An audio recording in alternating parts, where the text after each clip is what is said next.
Joshua, chapter 1. After the death of Moses, the servant of the Lord said to Joshua son of Nun, Moses' aide, Moses, my servant, is dead.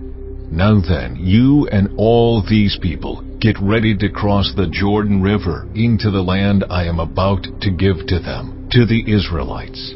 I will give you every place where you set your foot, as I promised Moses. Your territory will extend from the desert to Lebanon, and from the great river the Euphrates, all the Hittite country, to the Mediterranean Sea in the west. No one will be able to stand against you all the days of your life. As I was with Moses, so I will be with you. I will never leave you nor forsake you.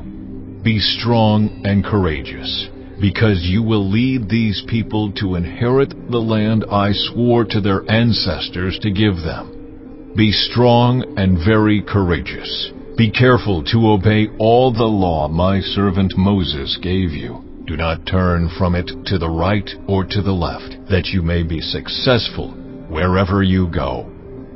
Keep this book of the law always on your lips. Meditate on it day and night, so that you may be careful to do everything written in it. Then you will be prosperous and successful. Have I not commanded you? Be strong and courageous. Do not be afraid.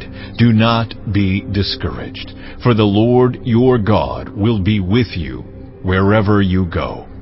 So Joshua ordered the officers of the people, Go through the camp and tell the people, get your provisions ready.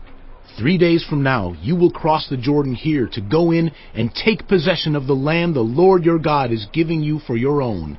But to the Reubenites, the Gadites, and the half-tribe of Manasseh, Joshua said, Remember the command that Moses, the servant of the Lord, gave you after he said, The Lord your God will give you rest by giving you this land. Your wives, your children, and your livestock may stay in the land that Moses gave you east of the Jordan. But all your fighting men, ready for battle, must cross over ahead of your fellow Israelites. You are to help them until the Lord gives them rest, as he has done for you, and until they too have taken possession of the land the Lord your God is giving them. After that, you may go back and occupy your own land, which Moses, the servant of the Lord, gave you east of the Jordan toward the sunrise. Then they answered Joshua, Whatever you have commanded us, we will do, and wherever you send us, we will go. Just as we fully obeyed Moses, so we will obey you. Only may the Lord your God be with you, as he was with Moses. Whoever rebels against your word and does not obey it, whatever you may command them, will be put to death. Only be strong and courageous.